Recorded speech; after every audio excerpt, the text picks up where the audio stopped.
Allez, je vous dis.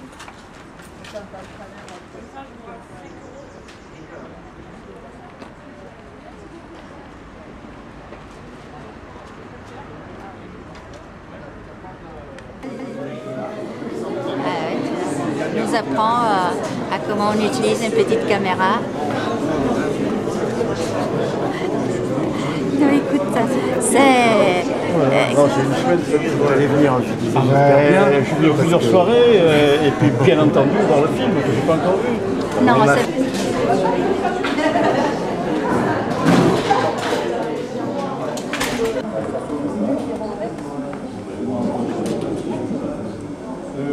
j'ai ma famille qui est de Barret et de Ortenaz.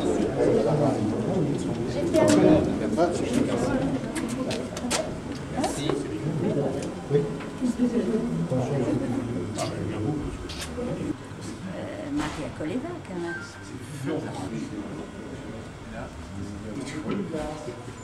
Ali, tu dois aller présenter le film.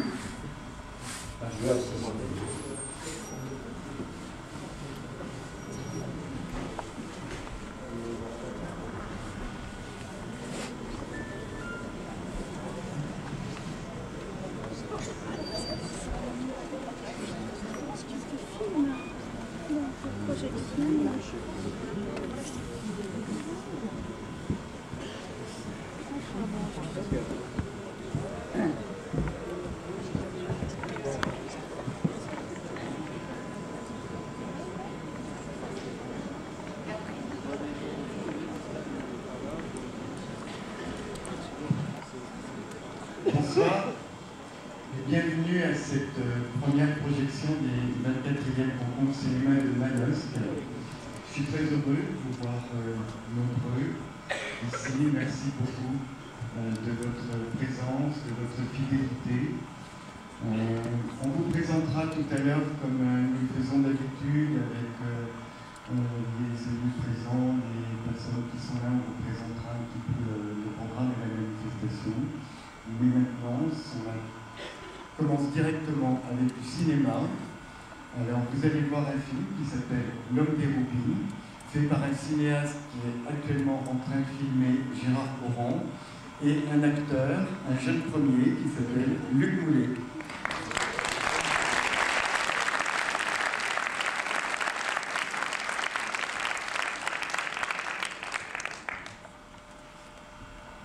Alors, je suppose que Gérard Courant, est en train de faire son 401e film à Manosque. Vous avez vu, j'imagine, vous avez lu un petit peu la présentation et peut-être aurez-vous été plus curieux pour aller découvrir son œuvre. Certains d'entre vous la connaissent certainement. Donc, il a fait de nombreux cinématons. Nous en présenterons. Alors, au début des séances, quand il y aura des films en 35 mm, parce qu'autrement, il y a un problème de câblage vidéo, c'est un petit peu compliqué. Et vous y retrouverez des portraits cinéastes que nous avons reçus pendant ces 20 et quelques années de rencontres à Manosque. Et autrement, Gérard Courant est donc auteur de très nombreux films qui vont de l'expérimental au documentaire. Je ne sais pas comment il pourrait décrire lui-même son cinéma. En tout cas, c'est une œuvre absolument personnelle. Et en tout cas, le film que vous allez voir ce soir, c'est un portrait. Donc un documentaire, mais un portrait. Et c'est aussi un documentaire sur le travail d'un cinéaste.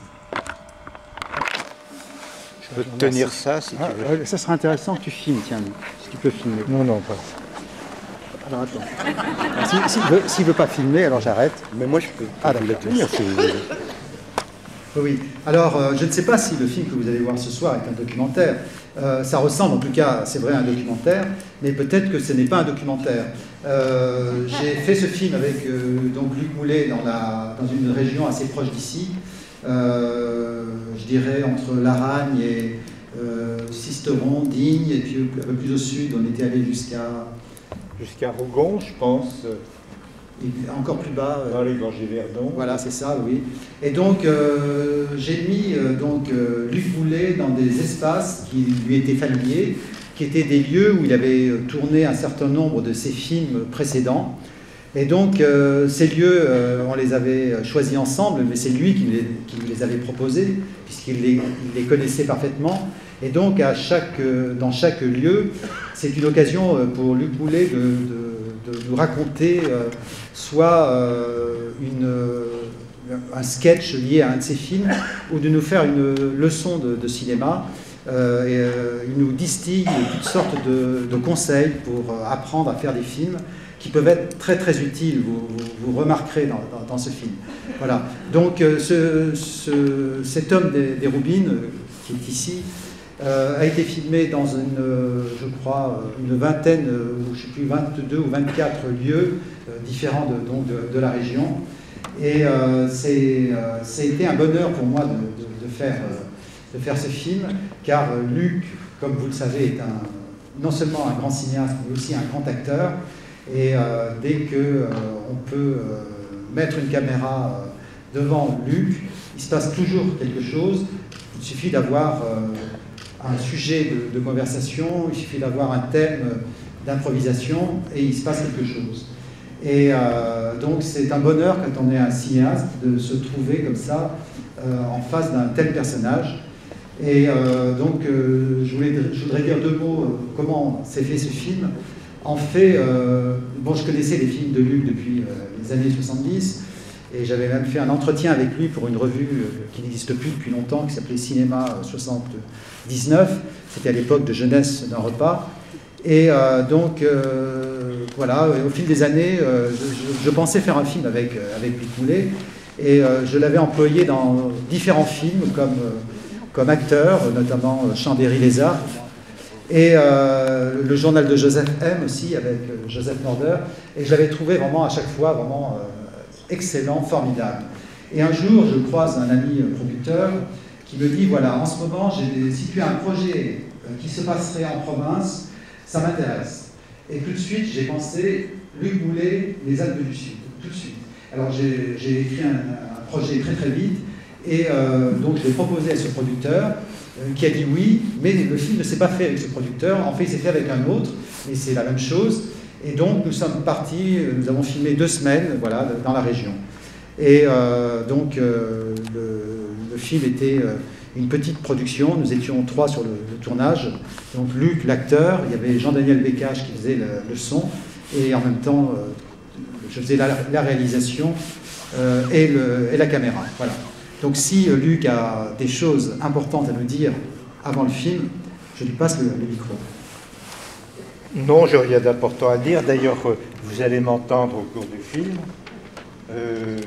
Simplement, je pense que c'est inspiré du film Les lieux de Marguerite Duras qu'avait réalisé Michel Porte et qui prenait l'œuvre de Marguerite Duras, mais en fonction des lieux qu'elle montrait à travers ses films ou ses romans. Et donc, il a pris la même idée en l'appliquant à moi. Voilà ce qu'on peut dire. C'est assez normal, parce que j'avais produit un film de Marguerite Duras, et un de mes meilleurs souvenirs de festival, c'est qu'un jour, c'était en Italie, il y a quelqu'un qui m'a pris pour Marguerite Duras et qui m'a interviewé. Et il y a eu les dernières déclarations de Marguerite Duras.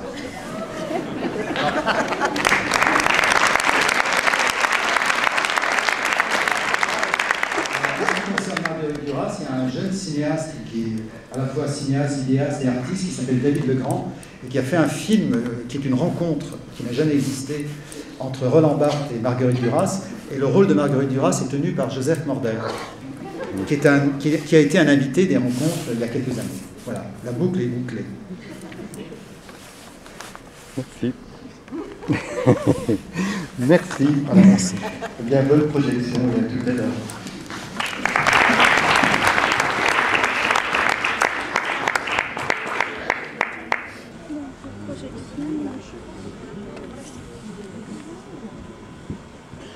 Tu survoles tous les aspects du monde à travers la bicyclette. Oui, le principe, c'était de prendre un sujet précis, une course, une semi-course avec des personnages qui s'intéressent en principe uniquement au vélo, et puis à travers cet alibi faire une petite description de la condition humaine avec toutes ses variantes, et qu'on abordait comme ça de façon oblique et qui me paraissait assez amusante. C'était à la fois appliqué à la réalité vécue, et puis j'en imaginais un peu. Et j'ai fait des transpositions, par exemple, le mec au tutu, c'était pas dans un cadre cyclosportif que je l'avais vu, mais en courant un marathon de Paris. Et il y a un mec comme ça qui avait fait 42 km avec son tutu. Comment tu as trouvé justement les acteurs? Parce que beaucoup ne sont pas des acteurs de cinéma, ce sont comme Michel Trégon, qu'on connaît ici, qui ne sont pas des acteurs. Donc comment les as-tu convaincus de participer au film et comment les as-tu choisis? Il n'y avait pas d'a priori. Il y a des acteurs connus, Rosette, qui avec ses films Le Lion d'Or à Venise, Le Rayon Vert, Claude Melki, qui est bien connu, effectivement, et des réalisateurs amis, comme, comment il s'appelle, Courant, oui. Et puis, il y avait aussi j'ai fait un casting à Marseille, puisque le producteur était sur Marseille, et donc j'ai trouvé pas mal d'acteurs marseillais. Et puis, qu'est-ce qu'il y avait encore? On est allé sur place, parce que il y avait tous les cyclistes de la région barcelonaise et de la région d'Embrun. Le principe, c'était, on ne faisait pas de choix, mais quiconque se présentait avec un vélo, eh ben, était admis. Donc, c'était un travail intéressant pour le réalisateur, parce qu'il ne savait pas avec qui il allait tourner.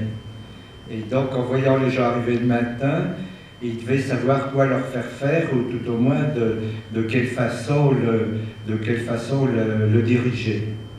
S'il fallait jouer carrément vers le système acteur, soit profiter de sa relative incompétence au point de vue jeu. Et donc c'était très, très mélangé. Il y a...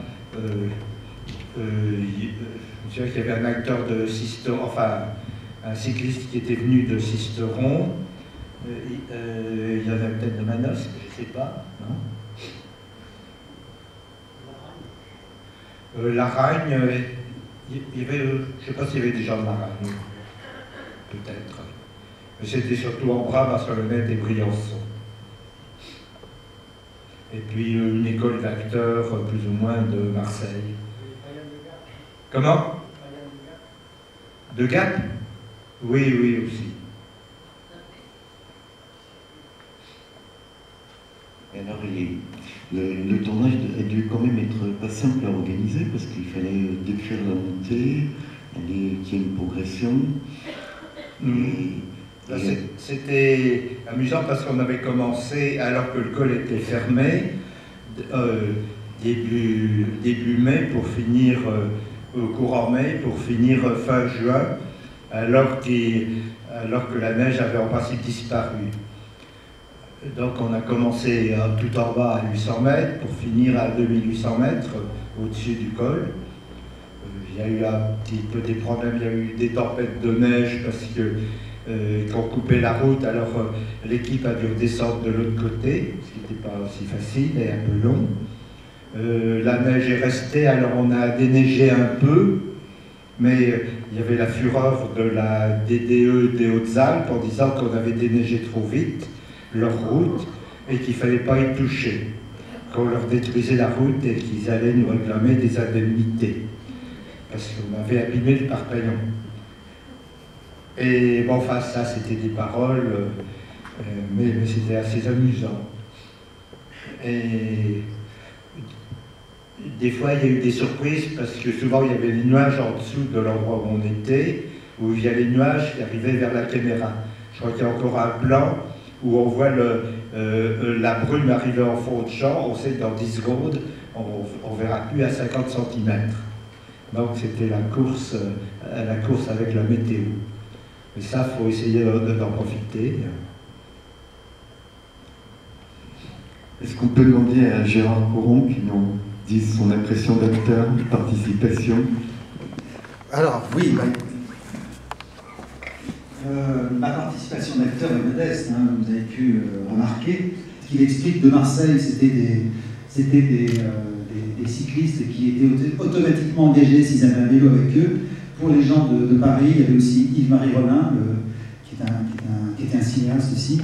Il y avait, je ne sais pas, 7-8 personnes qui venaient de Paris, je crois. Alors, je ne sais pas, la parole est à Luc.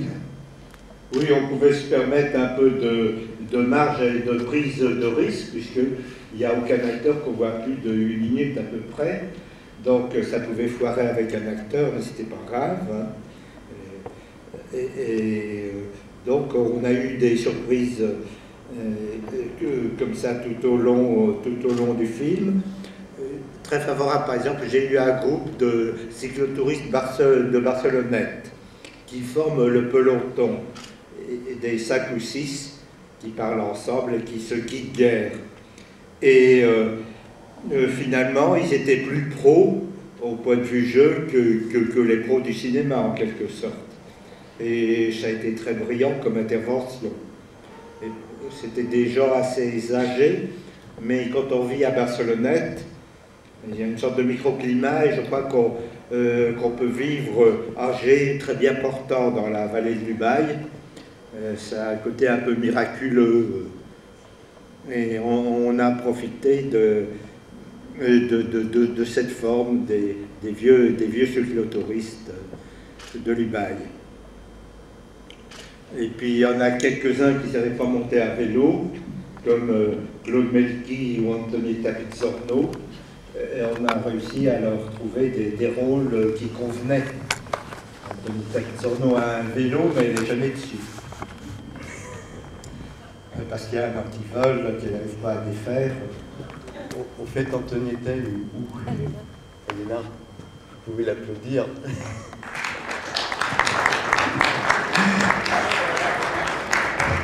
Et peut-être on peut lui demander aussi de venir et de...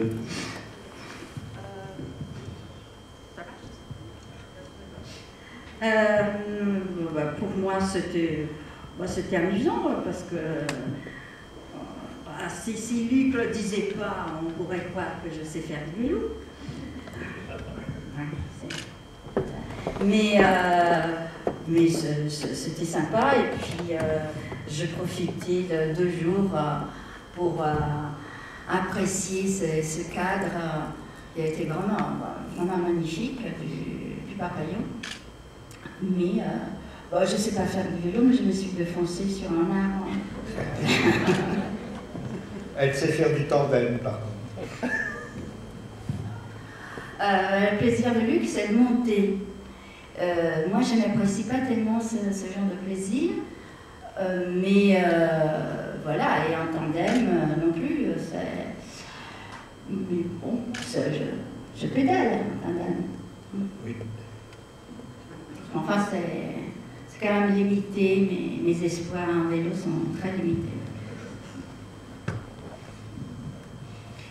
En fait, Antonietta a toujours un rôle important dans les films de Luc, souvent en tout cas. Oui, des rôles divers, oui. Et d'été, oui. Parce que là, Qu'est-ce que tu dis? tu as des rôles divers. Et d'été aussi. Oui. Je crois que j'ai fait une grosse erreur sur le film, c'est de l'appeler Parpaillon. Parce que les gens s'attendent à ce que ça finisse quand on arrive tout en haut. C'est le sommet qui compte dans l'esprit des gens, alors qu'il y a aussi la descente. Alors j'ai trouvé le titre américain qui est meilleur, Up and Down.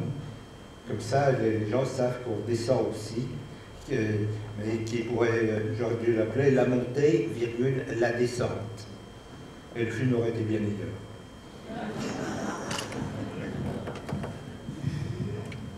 Muriel a le micro à votre disposition, si vous voulez poser des questions à Luc Moulet, et à Antonietta et à Gérard Courant.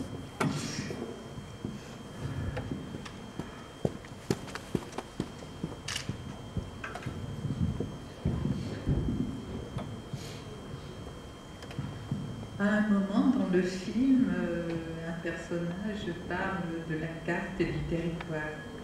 Et je ne peux pas m'empêcher de penser au roman de Houellebecq, au titre du roman de Houellebecq. Je suppose qu'évidemment ça n'a aucun rapport, mais c'est quand même assez étrange. La carte et le territoire, c'est un thème dont on a beaucoup parlé avant Houellebecq et moi. Donc j'ai repris ça. J'avais un ami écrivain et cinéaste qui faisait souvent l'opposition de la carte et le territoire, Pierre Cast. Donc c'était dans les années 70-80. Et donc j'ai repris ce thème.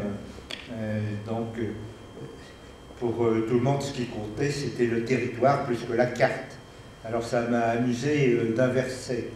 Surtout que moi, quand je vois une carte, je vois tout de suite le territoire parce que la carte parle beaucoup. J'arrive à faire un repérage pour un tournage rien qu'avec une carte. Il y a quelques petites choses qui manquent, par exemple, c'est les petits pylônes d'électricité, alors qu'il y a simplement les lignes à haute tension. Mais en général, je regarde la carte, je dis là, et donc c'est le côté un peu intellectuel, conceptuel qu'il y a chez moi, qui privilégie la carte. Mais le territoire est évidemment aussi important, mais c'était amusant effectivement d'inverser, de dire que la carte est plus importante que le territoire. Alors, bon, par rapport à ce principe, il y a des épigones comme moi ou Houellebecq. Mais ceci dit, les territoires sont souvent une source d'inspiration des films. Oui, oui, bien sûr. Mais ça m'est arrivé de choisir des lieux rien qu'en regardant la carte. J'étais en Équateur, et j'ai regardé la carte et j'ai trouvé un village, il y avait une situation particulière, j'étais au bord de la mer. C'était le village de Guanasan qui était un peu perdu en montagne. Je me dis, avec cette situation sur la carte, ça doit être intéressant. J'ai eu une journée de tournage magnifique où d'abord on pouvait filmer les gens à 50 cm ou à 1 mètre sans qu'ils soient troublés. Je pense qu'ils n'avaient jamais vu de caméra. Ils pensaient qu'on faisait des recherches géologiques ou pas. D'ailleurs, souvent on nous confond avec les géomètres quand on tourne des documentaires. Et ce que j'ai reproduit dans un film, Les naufragés de la D17, où j'avais fait des photos bien organisées sur une route, et puis il y a quelqu'un qui habitait par là, et il m'a dit « Ah bah, on va bientôt nous la refaire, notre route. » Bien entendu, je lui ai dit « Oui, oui. » Et c'est comme ça que ça se passe. Et à Guanasan, non seulement ça a été très facile le tournage, on a fait 80 plans dans la journée, mais il y avait un tas de choses et d'attitudes typiques, puisque c'était assez loin de la civilisation, et puis les personnages étaient tout à fait naturels. Et en plus, il y avait un lien précis, parce que c'était sur l'industrie de la banane, et il y avait beaucoup de gens qui descendaient de la montagne pour travailler à la banane, et qui avaient un foyer en montagne, et ils étaient amenés à avoir un double foyer avec la femme en montagne et la maîtresse au bord de la mer.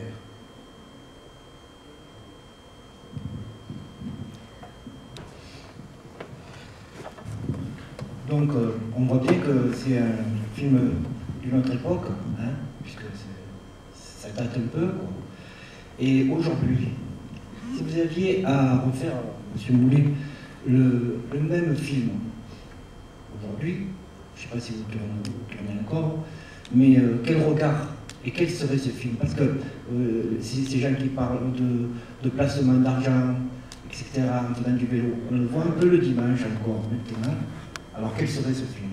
Et s'il y avait encore toujours ce petit côté un peu subtil et tenace, on va dire. Oui, je crois qu'il y a toujours ça. je ne peux pas voir l'évolution actuelle. J'ai fait ce film à partir de mes notations lorsque je faisais des circuits vélo, par exemple autour de Paris, il y a 2 circuits, et j'écoutais tout ce qui se disait, que j'ai plus ou moins reproduit là, en exagérant un petit peu. Souvent, c'était des gens qui allaient plus vite que moi, et je m'arrangeais pour recoller à leur roue, pour entendre leur conversation, et qui était extrêmement instructif.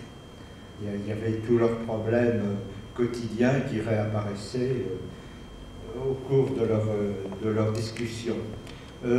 Non, je n'ai pas envie de refaire un film sur le même sujet, mais par contre, j'ai un projet que je pourrais peut-être tourner, c'est un court-métrage qui s'appelle « Avant le départ » et qui est avant le départ d'un marathon.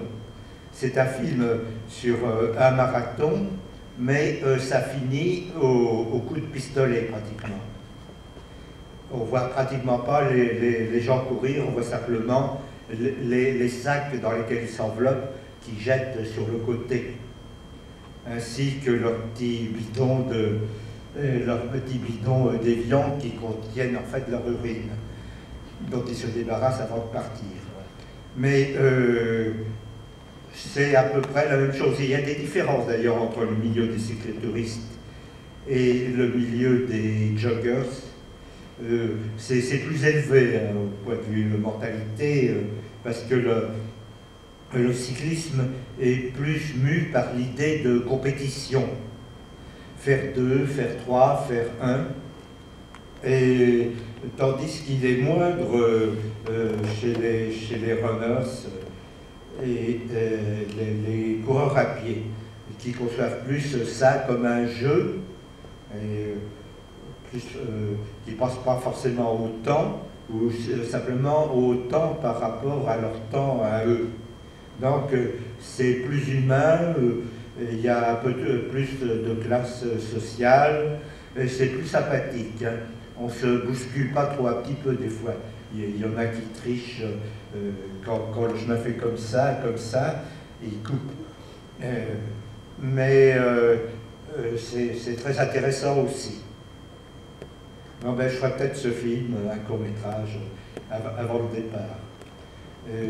Et j'ai fait le croisement dans Parpaillon entre les joggeurs et les cyclotouristes, avec cette différence essentielle, c'est que, vous l'avez vu, le cycliste a son dossard, puisque ça s'appelle dossard dans le dos, et le coureur marathon a son dossard par devant.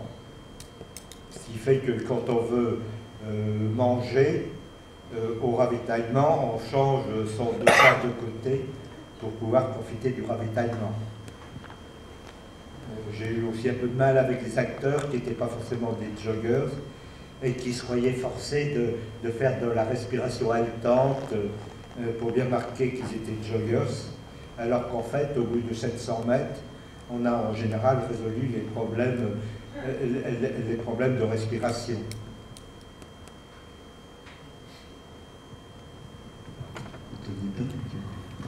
Non, pour vous dire que je ne fais pas de vélo, mais je marche avec Luc, on fait beaucoup de randonnées. Et à propos de cartes, les cartes sont très parlantes pour Luc. Il a souvent, tout le temps, je lui reproche le nez sur la carte, mais les cartes ne portent pas tout ce qui est barrière et nouvelle installation. Ce qui fait que souvent, il me dit non, c'est par là, et on arrive dans une propriété privée, il y a une route qui n'existait pas sur la carte. Voilà, les cartes ne disent pas tout, quand même. Oui, mais c'est rare. Ah ben c'est moi ça m'arrive ça très souvent. Non, en fait, la carte c'est normal parce que c'est ce qui est le plus simple. Je suis passé directement du biberon à la carte Michelin. Et avant de savoir lire, parce que c'est plus facile à lire une carte que lire un journal. Alors comme je demandais tout le temps à mes parents ce qu'il y avait écrit sur les enseignes Michelin, Ils ont décidé de m'apprendre à lire, ce qui m'a servi d'ailleurs, puisque après je suis devenu journaliste. Mais la carte est un élément d'enfance essentiel. Donc c'est un peu la prolongation de l'enfance. Mais il y a le snobisme aussi que j'ai, c'est-à-dire me promener avec une carte, mais ne pas la regarder, ou la regarder après. Ça m'est jamais arrivé. Souvent, il marche en regardant sa carte. Je dis, si. Oui, mais c'est rare. Assez rare que ça. Mais souvent, on se retrouve sur des barrières, ou bien il y a eu des éboulis. En fait, la carte, ça sert énormément, mais il y a ce snobisme, on refuse la carte, on l'a dans le dos, mais comme elle est derrière, ça fatigue de la regarder. C'est la même chose que pour les opérateurs de prise de vue. Il y en a certains qui font le point avant de regarder leur pose-mètre. Ils arrivent à voir le sujet est à 3,20 m ou à 4,10 m et ils regardent leur pose-mètre après ou pas. C'est une sorte de coquetterie. Si tu restais sur un chemin, plutôt que de prendre tout le temps des raccourcis, bon, moi, ça me va très bien de suivre un chemin que j'ai vu, qui existe, pas stop. Ah non, mais la raccourci, mais non, puis... et puis, voilà. Bon, enfin, le raccourci, ça c'est facile.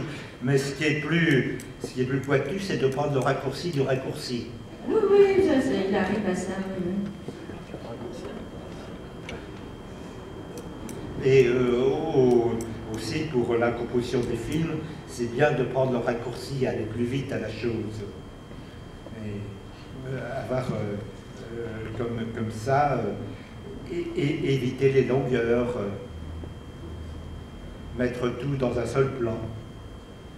Il y a un beau travail sur le raccourci, je trouve, ça va être le deuxième plan, ou le troisième plan du litre de lait que vous pourrez voir demain à 18 h et qui a été tourné pas très loin d'ici. Voilà. Il est vraiment un spécialiste des raccourcis, parce que là, peut-être, vous ne l'avez pas assez bien perçu, mais il n'arrête pas de prendre des raccourcis. Ou quand j'écris un article... La carte, elle te sert à quoi? Non, c'est pas la carte, c'est l'idée du raccourci, c'est-à-dire que j'aurais... C'est super intellectuel, là. Peut-être, oui. Il faut pas quelque chose. Et je suis un cycliste intellectuel, oui, randonneur intellectuel. Et donc, essayer de dire en 2 lignes ce qu'un autre écrirait en 10 lignes. Il y avait une question là, je crois. Une main. Moi, j'ai peut-être eu encore une question.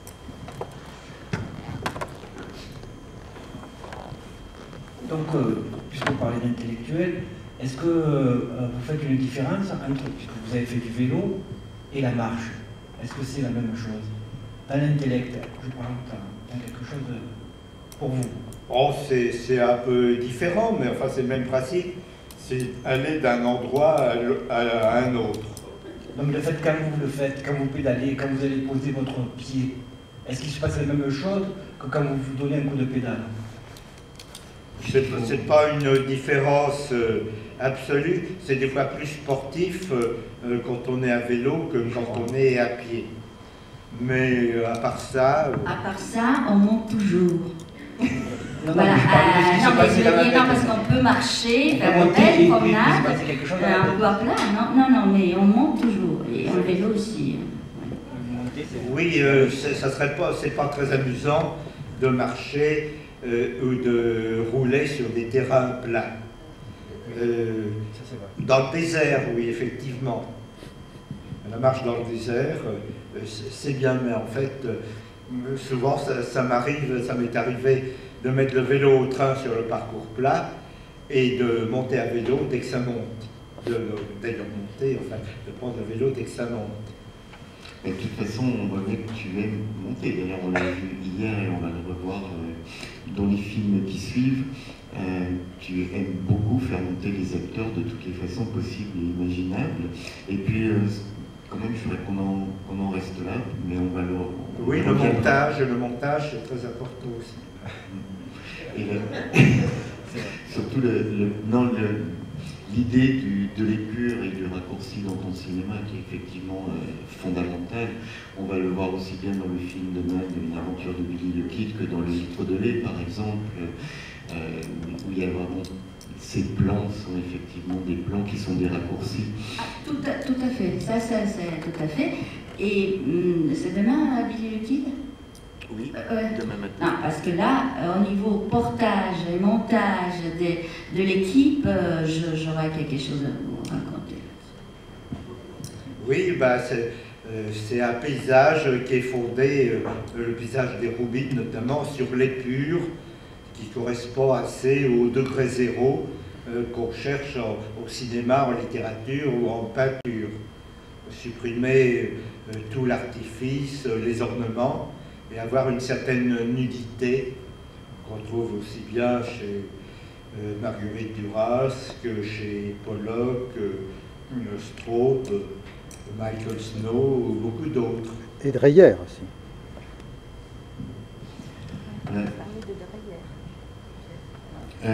Je vous donne rendez-vous plus tard parce que Luc a un rendez-vous qui passe dans le journal de FR3 et donc je vous demanderai aussi de ne pas trop traîner dans le hall là maintenant. Je vous remercie puisqu'il faut qu'on m'installe pour son interview. Je vous remercie beaucoup et à plus tard. Si c'est ici.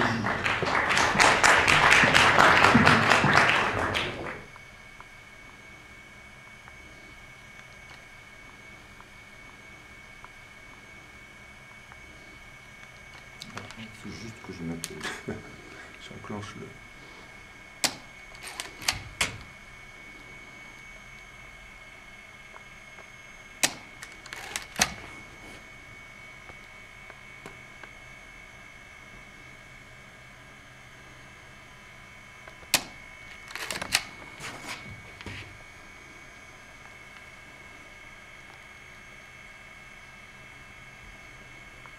Vous pouvez juste baisser un tout petit peu plus la caméra pour voir si vous avez, voilà, qu'on voit un peu plus.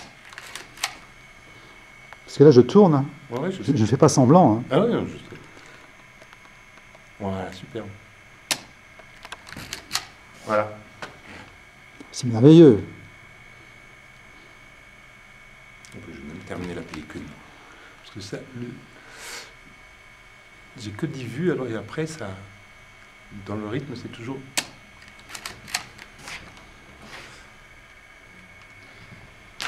Eh bien, merci. Le changement de pellicule est toujours un temps...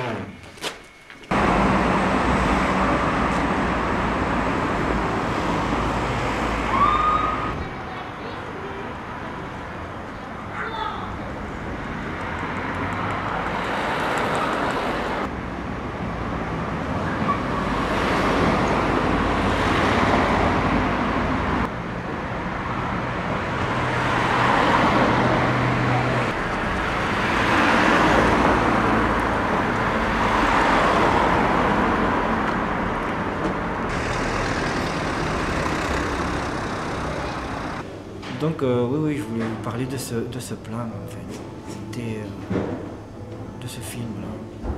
Ça, c'était intéressant.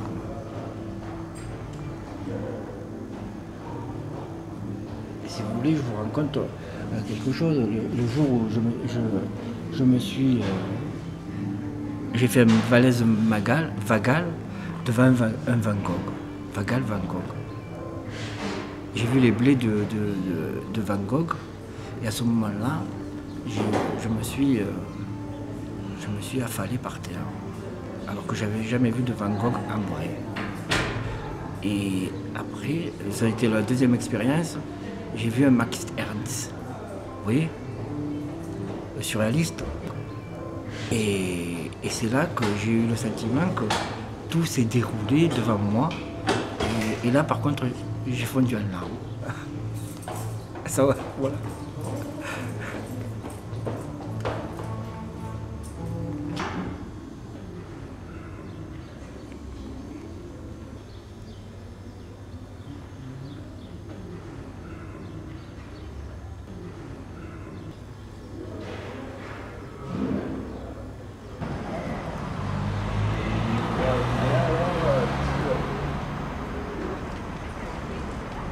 GTL, t'as des nouvelles?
Allez, je vous dis. Comme ça, je vois.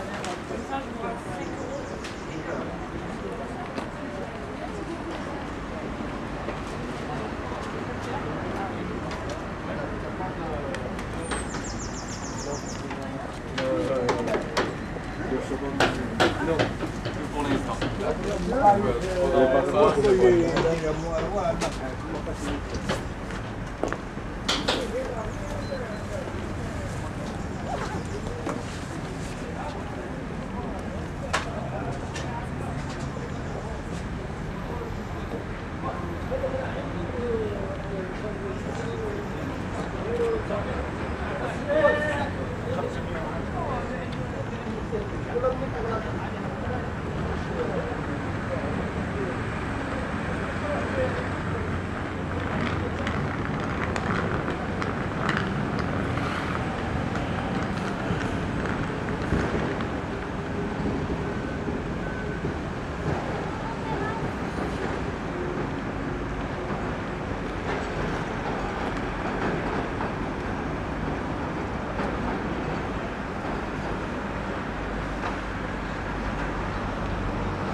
Qui est bien?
premier allé à l'opéra.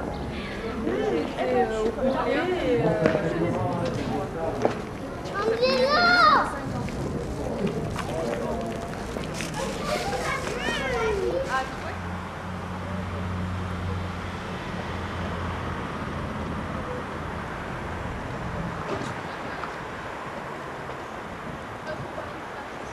et c'est fini. J'ai fait simple. Hein.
Il y a des moments où la force d'un rêve, d'un désir vous réveille, où la réalité reprend le dessus.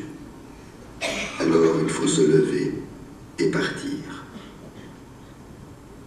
Des lieux qu'on n'oublie pas si on y a été, et qui ne sont sur aucune carte, tellement la honte est grande. Le bagne de Tasmamart n'est indiqué, gelant l'hiver, étouffant l'été, injustement condamné pour avoir participé à un coup d'État contre le roi. Pendant 18 ans, Salah Achad n'a pas vu le bleu du ciel. Quand j'ai lu son récit, j'ai voulu le rencontrer, le filmer. C'est le livre qui s'appelle Le voyage de Gaspard, c'est ça? Voilà. Sans doute un texte à découvrir.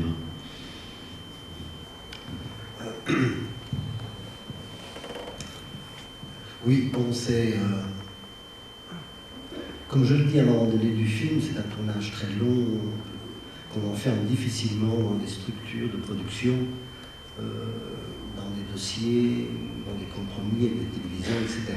Donc on est dans une démarche très personnelle, où on est son propre producteur naturellement,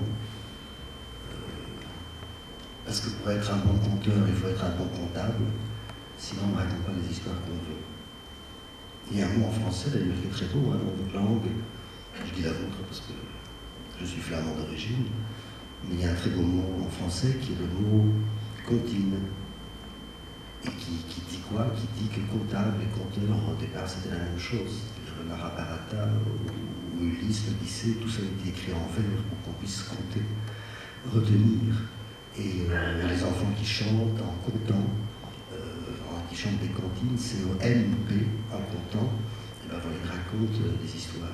Donc il y a, voilà, tout ça pour dire qu'en cinéma, en tout cas pour faire ce genre de film, personnel, artisanal et libre, il faut être son propre producteur. Donc ça veut dire, pendant 2-3 ans, alors qu'on fait aussi d'autres choses, naturellement, heureusement que la vie ne s'arrête pas, on filme, et puis on se dit, tiens, ben voilà le film possible. Alors on continue à prendre des sons et à filmer, et puis un jour on dit, bon, ça suffit. Donc je vais revoir à ce moment-là mon ami Rudy Martin, qui habite à Bruxelles, qui est monteur. Voilà, je ne crois pas que le film se serait fait s'il était mort dans un accident de voiture avant le montage, parce qu'il n'y a que lui avec qui je monte, pas parce que les autres sont méchants, mais parce que simplement il y a une connivence, une amitié entre nous depuis plus de 20 ans, et c'est avec lui que je travaille. Et pour ce film-ci, qui est le premier film que je fais en numérique, parce qu'avant je faisais du cinéma, avec de la pellicule, des poils, et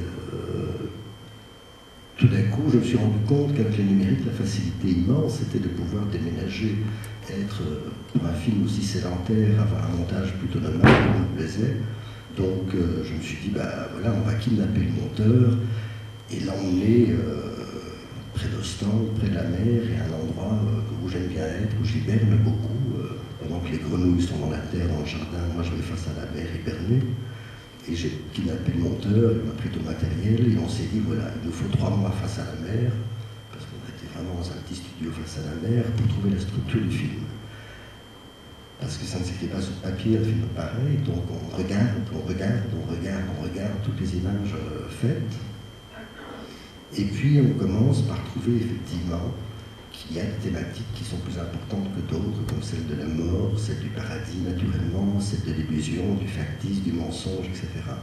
Et puis le film va plus loin. Donc c'est toujours en tenant compte de façon extrêmement attentive aux images et aux sons qu'on écrit. Le film n'est pas par l'écriture, celle de Gutenberg, je veux dire, elle n'est pas colonisée à l'avance. De la même façon, si vous écrivez tout le commentaire du film avant et que vous conformez vos images à ce commentaire, autant se tirer une balle dans la tête tout de suite ou faire de la télévision. Vous ne pouvez pas monter le film et puis écrire le commentaire ensuite. Donc c'est de nouveau une démarche, vous faites, vous montez, vous écrivez, vous montez, vous écrivez, vous détruisez le montage, vous corrigez l'écriture, vous refaites l'écriture, vous réinstallez le montage, etc. Et donc c'est vraiment une recherche qui se fait peu à peu, un travail extrêmement long, extrêmement méticuleux, enfin bref, une sorte de tissage de toile d'araignée. Puisqu'on voulait faire un film naturellement à plusieurs strates, à plusieurs dimensions, avec des renvois d'une séquence à l'autre. On a l'impression qu'il y a énormément d'acteurs dans ce film, mais il a été fait avec une dizaine d'amis naturellement, puisque la stripteaseuse, la passante qu'on voit à la fin, est aussi X, est aussi Y, etc. Donc c'est fait avec très peu de gens au départ, et il faut vraiment bien, je dirais, avoir l'imaginaire en tout cas au clair, voilà. Et pour finir, ben voilà, c'était 10 mois de montage en tout et pour tout, avant d'arriver à un premier film qui nous semblait être le film qu'on voulait écrire ensemble, Rudy et moi. Bon, il y a une autre chose, parce que tu parlais de l'écriture du commentaire, mais il y a ta voix, c'est toi qui raconte, et donc c'est la parole, ça. La parole, c'est autre chose que, effectivement, c'est pas un commentaire absolument écrit comme tu le disais, mais par contre tu as tenu à accompagner toutes les images de ton film, du début jusqu'à la fin, par ce commentaire, par ta voix. C'est une exposition, c'est quelque chose que tu donnes. Je dirais que ça fait partie de l'école, effectivement, de Jean Rouch. Jean Rouch, il a commencé il y a très longtemps avec Moi Noir, Jaguar, etc. Mais Jean Rouch pensait, nous sommes de l'école qui pense que bah, voilà, si un auteur fait un film qui prend la parole, c'est à lui prendre la parole, on ne va pas payer un comédien pour... Alors c'est très dur, hein, parce que maintenant ma voix m'apparaît comme assez sympathique, posée, etc. Mais au début, les premières fois que j'entendais ma voix, enfin, c'était horrible. Donc on n'est pas habitué à sa propre voix naturellement, jamais. Donc je trouvais ça horrible, mais je trouvais que par éthique, il fallait d'office que ce soit sa propre voix. Rouch avait poussé le bouchon un peu plus loin, puisqu'il a réussi, lorsqu'il a fait une version, on a voulu faire une version anglaise, je crois, d'Ambaradama, qui est un de ses très grands films, un film merveilleux, Ambaradama, et il a accepté qu'on en fasse une version anglaise, mais avec sa voix à lui.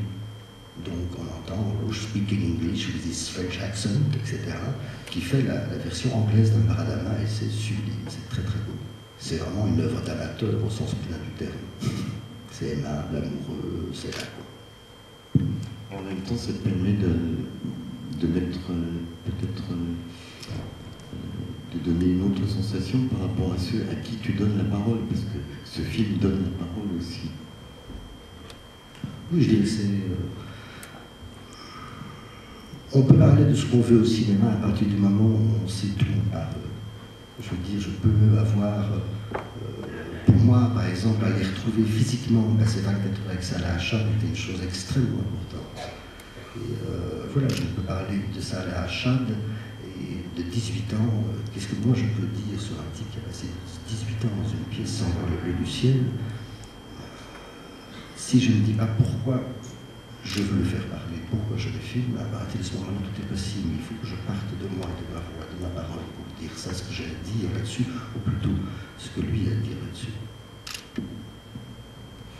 Est-ce que vous pouvez nous parler de votre travail en commun, tous les deux? Alors je vais vous raconter comment je suis rentré dans ce film. Et comme le film a été commencé il y a très longtemps, l'histoire commence il y a très longtemps, effectivement, je suis l'ami voyageur. Les questions de vérité et de mensonge dans le film, je n'ai pas fait le tour du monde. Mais j'ai l'impression d'exister vraiment par le regard d'Éric. Et aussi par notre histoire à tous deux. D'abord, j'ai commencé par ramasser cette petite tortue bleue. Un jour, il y avait très nombreuses ailées. Et j'ai effectivement, pour Éric, été la ramener au pays des tortues, à une tortue géante qui l'a immédiatement écrabouillée. Mais je l'ai ramenée, et ça reste mon totem de voyage. Et puis j'avais des rushs, et j'ai trouvé tout à fait excitant que des images puissent revivre. Et l'idée de confier mes rushs à Éric m'excitait terriblement, parce que ces images allaient devenir autre chose. Et puis il y a les circonstances de la vie. Et c'est là qu'on voit que l'amitié, le partage, le potlâche, comme il est dit dans le film, a toute son importance. Je vais, bref, sur quelque chose de très très important pour moi. C'est qu'il y a 25 ans, j'ai rencontré une femme étonnante, qui est devenue ma compagne. Je l'ai rencontrée un mois de juin, Éric l'avait rencontrée 15 jours avant. Et c'est par elle que j'ai rencontré Éric et que nous sommes devenus amis. Claudine a été la conseillère d'Éric pour pas mal de ses films. Elle a été un regard exigeant, amical, sensible et intelligent. Et pour moi, en tant que compagne, elle était devenue mon regard indispensable. Au moment où Éric était sur le point de boucler son film, enfin, quel est ce moment-là? Nous avons perdu Claudine. Et Éric m'a attiré dans la toile de son film et m'a sauvé. Parce que je ne pouvais plus peindre, parce que le travail de peintre est un travail d'artisan, et que les artisans ont du temps pour penser, et que penser allait me tuer. Et Éric m'a pris en main, il m'a confié des choses. Et puis peu à peu, je suis rentré vraiment dans le film, parce que je n'étais pas prévu comme personnage. Et puis j'ai fait des choses, et puis j'ai fait des dessins. Et puis Éric m'a même fait faire un faux pour le film. Et puis, voilà, je suis là, dans ce film, et pour moi, c'est quelque chose d'extraordinaire d'avoir pu y être. Oui, je veux dire que le faux, l'illusion est une thématique importante du film aussi, et que c'est Stanley qui a fait quasiment tous les dessins du film. Il m'a aidé, comme Elisa, qui est l'une des assistantes, à faire la carte. On travaillait à 3 là-dessus, mais Stanley a beaucoup travaillé. C'est Stanley qui a fait le dessin que Landor aurait pu faire un jour de Rougemont, le portrait de Rougemont, c'est Stanley qui l'a fait. C'est Stanley, ne le répétez pas, sinon on va avoir des gros ennuis avec la police, qui a fait le faux Quirico, qui est signé Quirico d'ailleurs. Enfin, pour les spécialistes, il a été signé le jour où il a été fait, c'est-à-dire quand même 8 ans après la mort de Quirico. Donc les gens qui connaissent Quirico voient que c'est un faux quand même, puisque la date, à moins que ce soit une œuvre posthume. Mais voilà, la maison Winchester, c'est Stanley. Voilà. Donc il y a une collaboration qui est plus grande que celle simplement du marin voyageur, puisqu'il est marin voyageur et dessinateur peintre. Voilà, ce que je voulais dire aussi, c'est que je voulais vraiment penser à un film contradictoire entre à la fois un film complètement sédentaire d'un homme qui ne bouge pas de sa cabane et un film qui voyage complètement à travers l'espace et le temps et à travers le monde, presque, je dirais presque à travers l'univers, les étoiles, etc., tout en restant chez lui. Donc, je ne sais plus où je voulais en venir maintenant. Merci pour ce moment magnifique que vous nous avez fait vivre. J'aurais une première question de détail. À un moment donné, il y a une chanteuse qui chante, je pense, en portugais, au moment où vous parlez des marins. Est-ce que vous pouvez me dire si c'est pas Belinda ou quelqu'un d'autre qui chantait là? Je ne peux pas vous dire comme ça. Je ne suis même pas sûr qu'il s'agisse d'une femme. Je me demande s'il ne s'agit pas d'un homme. Ah là, enfin, j'ai bien J'en suis pas sûr. Mais en tout cas, c'est une vieille version. Ce serait très long à expliquer, mais c'est pour ça que je n'ai pas de... très peu de références musique à mes génériques, et certainement à celui-ci. Toutes les musiques ethnographiques, folkloriques, des opéras, des opérettes, tout, du tam-tam jusqu'à Bach. Donc, à chaque fois que j'entreprends un film, je laisse un mur des cassettes devant moi et je les réécoute toutes, s'il faut dire. Et je dis voilà, tiens, j'ai envie d'utiliser ça, ou ça, ou ça. Je me fais ma collection de musique pour le film que je vais entreprendre. Donc quand le film est achevé, c'est parfois très difficile de trouver la référence. Voilà, tout simplement. Je voulais dire aussi, à un moment donné, vous nous dites que Gauguin était prisonnier des rêves de ses amis. Non, je n'ai jamais eu vraiment l'impression d'être prisonnier de mes rêves. Non, tout va bien. Je suis très content d'avoir... C'était long, je veux dire, les gens me disent parfois, mais quel luxe inouï, quelle liberté de ce pays, le luxe de faire un film pareil. Je dis oui, c'est vrai, naturellement, mais ça se paye, cette liberté. Je veux dire, c'est sans reproduction, c'est 3-4 ans de boulot sans être payé un copec. En ce qui me concerne moi, producteur, réalisateur, scénariste, caméraman, son, etc. C'est simplement j'ai un peu d'argent que j'ai reçu pour faire le film et que j'utilise pour défrayer les gens avec qui je travaille, un assistant caméraman ou un acteur, etc. Mais bon, donc... voilà, c'est un film que j'ai fait avec énormément de plaisir aussi, énormément de liberté et que j'ai monté comme j'avais envie de le monter. Il se fait qu'au départ, c'est vrai, il devait être beaucoup plus court. Je n'imaginais pas un film de plus d'1 heure ou 2. Et puis on s'est rendu compte de toute la matière et on s'est rendu compte qu'il y avait des choses qu'il fallait mettre ensemble et qui nécessitaient une pause, une interruption, qu'elle soit de 5 minutes, de 5 jours, de 3 heures, de 24 heures, si les gens regardent le DVD chez eux, etc. Mais qu'on aille jusqu'à un certain point, que le film s'arrête là, pour 5 minutes ou 5 jours, et puis qu'il repart de ce point pour prendre une direction légèrement différente.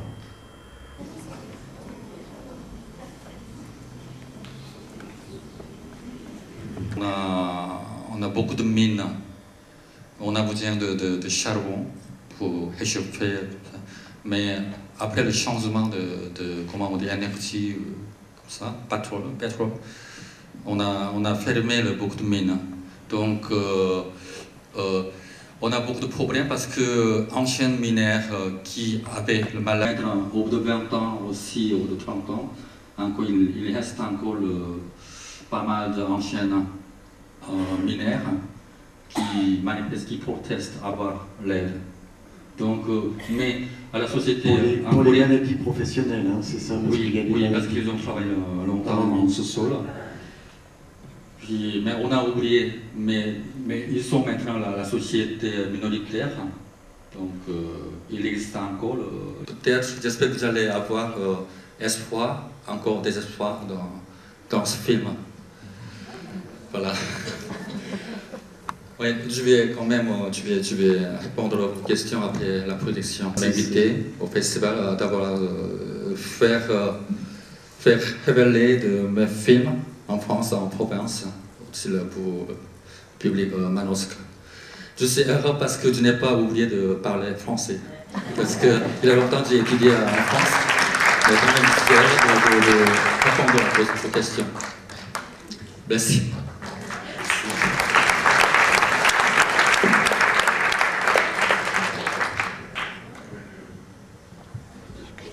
Comme j'ai dit au début, il y a pas mal de femmes qui sont parties en laissant ses enfants en famille. Mais ce que j'ai pensé, je voulais quand même, peut-être je voulais donner la signification de l'absence de la mère, de la petite, le futur de notre petite, ou peut-être, oui. Aussi, le deuxième chose que je voulais donner le regard de l'autre. C'est-à-dire qu'au début, quand la famille se sent très gai, heureux, donc quelqu'un qui regarde, quelqu'un qui regarde, vers la fin, dans la scène très triste, parce que la petite elle est en train d'emmener son frère comme ça, et puis c'est le moment moment triste, donc la femme qui apparaît comme ça. Oui, et le geste de la gamine, finalement, il est super intelligent, si on peut dire. Elle les sauve. Elle invente, elle provoque la deuxième maladie, et puis ça va être prise en charge. C'est ce que vous avez réfléchi à ça, à ce que vous avez voulu faire au moment où elle empoisonne son père, etc.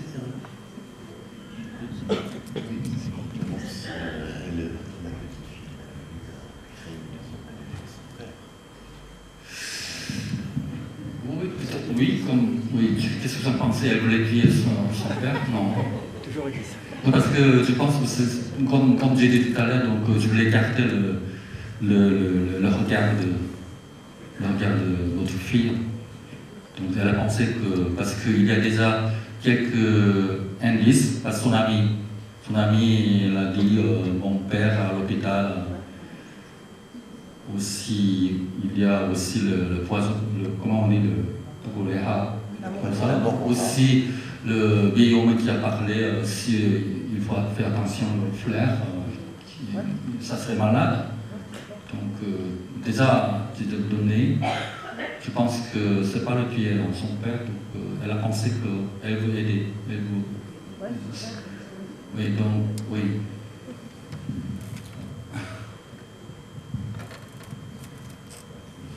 Ici.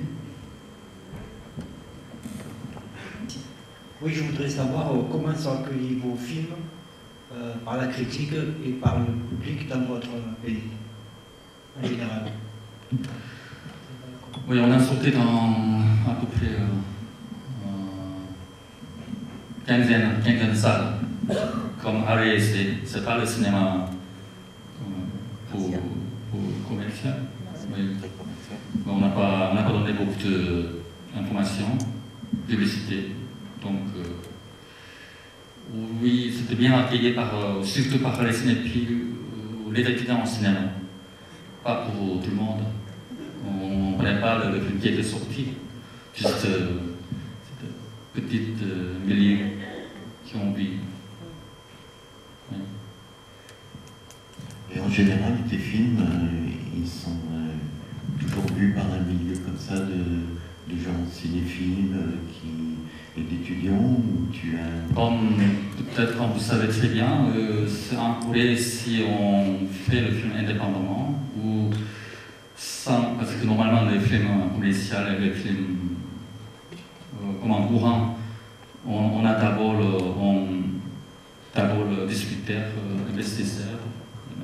Moi j'ai fait moi-même. Quand même, j'avais l'aide de CNC coréen, qui, si on dit le copie, j'avais l'aide aussi l'aide de la région, l'aide de Busan, où j'habite, avec petite subvention. Mais pour la sortie, pour la distribution, c'est toujours très très difficile. Par exemple, Imada, on a fait sortir 21 salles, mais on n'a pas donné de publicité, juste petit milieu qui déconnecte ça.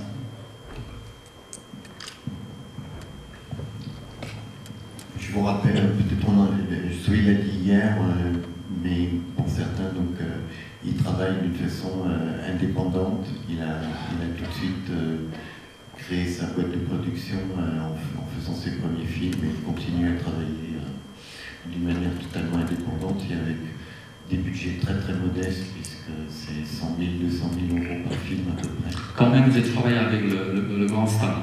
Par exemple, dans Himalaya, M. Chen, qui est le plus grand star de la Corée. Oui, quand même, j'ai fait participer aussi, oui, pas mal de, par exemple, depuis le début, quand même, le grand star qui a joué, quand il était, il n'était pas reconnu. Je suppose qu'il avait envie de faire le film, c'est aussi pour ça qu'il est avec toi. Tu l'as convaincu et il avait envie de faire ce travail avec toi, il avait confiance. Oui, j'ai proposé, j'ai donné le scénario, de temps en temps, l'acteur japonais qui veut jouer ou qui a déjà joué. Une question que je voulais demander, parce que tu nous as parlé tout à l'heure d'Entre chien et loup, qu'on verra après-demain, me semble-t-il, si je ne me trompe pas. Et c'est un film qui, lui, est situé à la frontière entre les deux Corées. Oui. Donc ça, c'est pas très loin de cet endroit-là, c'est ça? C'est un endroit de montagne en plus. Oui, cette région aussi, c'est pas loin de la frontière entre les deux pays. Moi, je suis né juste à côté de la frontière nord-est de Corée du Sud. J'ai tourné entre chien et loup totalement dans mon pays natal. Il y a aussi moitié de cette région de mine dans ce film.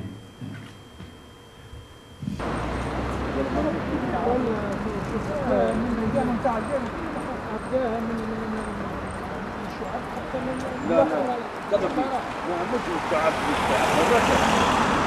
واحد على رئيس الشعب وغادي يكون متابعة حقيقة.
Il y en a beaucoup en ce moment. Hein. Bonjour, vous allez bien?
Oh, ça va.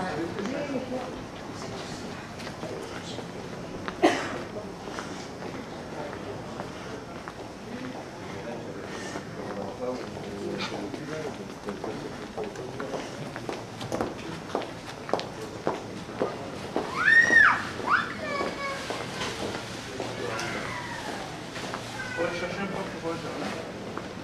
Joël, tu veux un pain au chocolat, on le comme ça? Ah ouais, je veux bien. Un chocolat? Ou autre chose? Non, pas au chocolat, c'est bien.